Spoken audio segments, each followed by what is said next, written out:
അങ്ങനെ കോടതി കേസ് അവസാനിപ്പിക്കുന്നു. അതിനുശേഷമാണ് പത്രങ്ങളിൽ വാർത്തയോട് വാർത്ത. ക്രിസ്തുമതത്തിൽ നിന്നും ഇസ്ലാം സ്വീകരിച്ച, ക്യാമ്പസ് സെലക്ഷൻ എല്ലാം ലഭിച്ചിട്ടുള്ള, എഞ്ചിനീയറിംഗ് ബിരുദമുള്ള ബിലാൽ എന്ന മനു സാം ജോസ്, അദ്ദേഹത്തിന് ഇസ്ലാമിക ലഘുലേഖകൾ നൽകിയ ഒരു പെൺകുട്ടി സഹപാഠി ഇദ്ദേഹത്തെ ഭീകരപ്രസ്ഥാനത്തിൽ ചേർക്കുന്ന കണ്ണിയാണെന്ന് വരെ പത്രങ്ങൾ എഴുതി. അവരുടെ കുടുംബത്തിനുണ്ടാക്കുന്ന വേദന, ആ നൊമ്പരങ്ങൾ എന്ത് ഈ മാധ്യമങ്ങൾ മനസ്സിലാക്കാത്തത്? നിരന്തരം ആളുകളെ ഭീകരവാദികളും തീവ്രവാദികളുമായി ചിത്രീകരിക്കുമ്പോൾ എത്ര നിരപരാധികളാണ് അതുകൊണ്ട് തീ തിന്നുന്നത് എന്നിവർക്ക് മനസ്സിലാകേണ്ടേ? ഇങ്ങനെ നിരന്തരം എഴുതുകയാണ്. ഈ ഭീകര പ്രവർത്തനങ്ങളിൽ ആരെങ്കിലും ഏർപ്പെടുന്നുണ്ട് എങ്കിൽ അവർ ഇസ്ലാമിക പ്രബോധനം നടത്തുന്നില്ല എന്ന് മാത്രമല്ല, ഹൃദയം തുറന്ന് ഇസ്ലാം സ്വീകരിക്കാൻ വരുന്നവർക്ക് മുൻപിൽ എന്തിനാണ് ഈ തടസ്സങ്ങൾ സൃഷ്ടിക്കുന്നത്? ഇസ്ലാമിക പ്രബോധനത്തിന് നാം ഇറങ്ങിത്തിരിക്കേണ്ടിയിരിക്കുന്നു. പോലീസ് മേധാവികളോടും നമുക്ക് പറയാനുണ്ട്, മുസ്ലിങ്ങൾ പീഡിപ്പിക്കപ്പെടുന്നു, അതുകൊണ്ട് നിങ്ങൾ തീവ്രവാദികളും ഭീകരവാദികളും ആകണമെന്ന് പറഞ്ഞു നടക്കുന്ന ആളുകളുടെ വലയത്തിലേക്ക് നിങ്ങൾ ആളുകളെ ഇട്ടുകൊടുക്കരുത്. ഇത്തരത്തിൽ നിരപരാധികളെ പീഡിപ്പിക്കുന്ന സംഭവങ്ങൾക്ക് അന്ത്യം കുറിച്ചേ മതിയാകും. മുസ്ലിങ്ങളായ നാം ഒന്ന് മനസ്സിലാക്കണം, ഇസ്ലാമിന് ഒരുപാട് സാധ്യതകളുണ്ട്.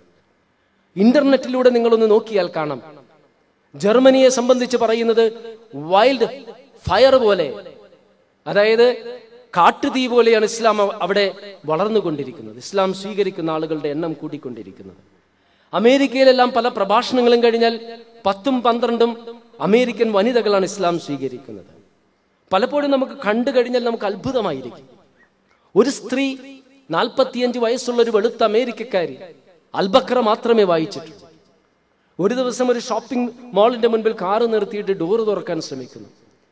പെട്ടെന്ന് കാലിലേക്ക് നോക്കിയപ്പോൾ ഷോർട്സ് ആണ് ഇട്ടിരിക്കുന്നത്, നഗ്നമായ കാലുകൾ. ഈ സ്ത്രീക്ക് തുറക്കുവാൻ പറ്റുന്നില്ല. വീണ്ടും ഡോർ അടക്കുന്നു, വീണ്ടും തുറക്കുവാൻ ശ്രമിക്കുന്നു. എന്നിട്ടും ഈ സ്ത്രീക്ക് ഡോറ് തുറക്കാൻ സാധിക്കുന്നില്ല. അങ്ങനെ ഡോർ അടച്ച് വീട്ടിൽ പോയി മുഴുവനുമുള്ളൊരു വസ്ത്രം ഇട്ടിട്ട് തിരിച്ചു വന്നു. ആ സ്ത്രീ അറിയാതെ തന്നെ മുസ്ലിമായി എന്ന് അപ്പോഴാണ് അവർക്ക് മനസ്സിലാകുന്നത്. ഇങ്ങനെ ഇന്റർനെറ്റിലൂടെ Islam in America, turn to Islam, Islam in Germany, Islam in France, അങ്ങനെ ഒരുപാട് സൈറ്റുകൾ നിങ്ങൾ പോയി കഴിഞ്ഞിട്ടുണ്ടെങ്കിൽ ഒരുപാട് ആളുകൾ ഇസ്ലാം സ്വീകരിക്കുന്നുണ്ട്. ആ പ്രബോധനത്തിന്റെ ശക്തരായ വക്താക്കളായിട്ട് നാം മാറണം.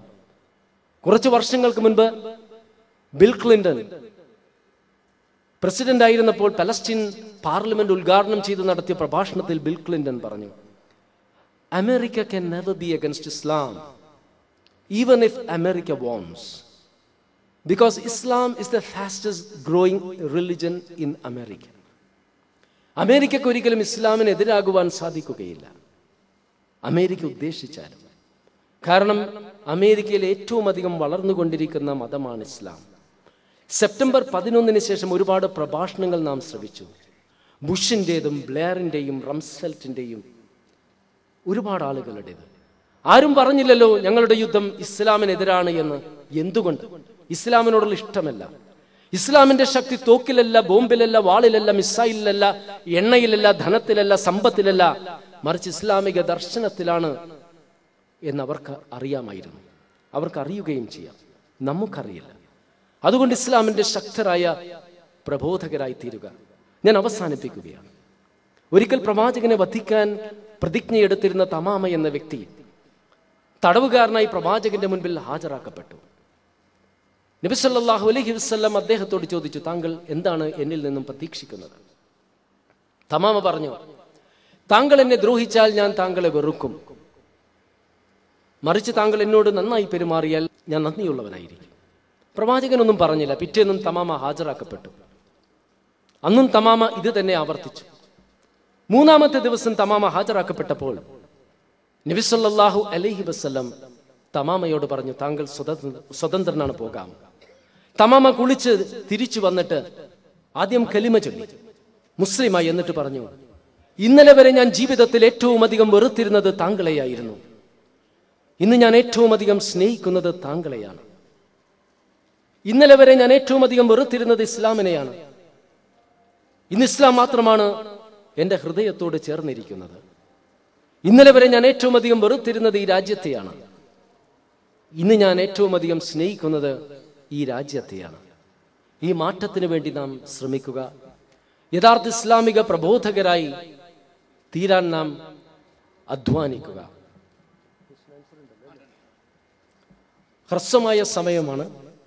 ഈ വിഷയവുമായി ബന്ധപ്പെട്ട ചോദ്യങ്ങളിൽ ഒതുങ്ങി നിന്നുകൊണ്ട് വളരെ പ്രസക്തമായ ചോദ്യങ്ങൾ മാത്രം ചോദിക്കുക എന്ന് പറഞ്ഞുകൊണ്ട് ഞാൻ അവസാനിപ്പിക്കുന്നു. അല്ലാഹുമ്മ ഗ്ഫിർ ലിൽ മുഅ്മിനീന വൽ മുഅ്മിനാത്ത് വൽ മുസ്ലിമീന വൽ മുസ്ലിമാത്ത് അല്ലാഹുമ്മ അഹീനാ അലൽ കിതാബി വസ്സുന്ന വഅമിത്നാ വൽ ഈമാനി വത്തൗബ റബ്ബനാ ആതിനാ ഫിദ് ദുനിയ ഹസന വഫിൽ ആഖിറതി ഹസനതൻ വഖിനാ അദാബന്നാർ. അസ്സലാമു അലൈക്കും.